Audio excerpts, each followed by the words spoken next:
Hello అండి, అందరూ బాగున్నారా? రైతు బిడ్డ కష్టం ఈ ధాన్యం అండి. ఇంటికొచ్చిన వ్యవసాయం చేసి ఆహారాన్ని పండించే వ్యక్తి రైతు. ఆ రైతుకి కష్టానికి విలువ ఎక్కడుంది? రాజు ఎప్పుడు రైతు అవ్వలేడు, కానీ రైతు ఎప్పుడు రాజే. రైతు రక్తంలోనే రియల్ పవర్ ఉంది.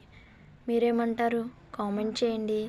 రైతు కుటుంబంలో పుట్టడం గొప్ప కాదు మామ, రైతులా బ్రతకడం గొప్ప. రైతు పడని కష్టం లేదు, రైతు చూడని నష్టం లేదు, రైతు చూడని చావు లేదు. మనకి అన్నం గురించి ఎదురు చూసే రోజు వస్తే తప్ప రైతు విలువ తెలియదేమో మనకి. ఎండనక వాననక ఎంత కష్టపడతారో తెలుసా ఈ ధాన్యం కోసం? ప్లీజ్ రైతులకి సపోర్ట్ చేయండి. మన చేతికి 4 వేళ్ళు నోట్లోకి వెళ్తున్నాయంటే ఆ రైతుల కష్టం వల్లనే. ప్లీజ్ రైతులకి సపోర్ట్ చేయండి. జై జవాన్ జై కిసాన్.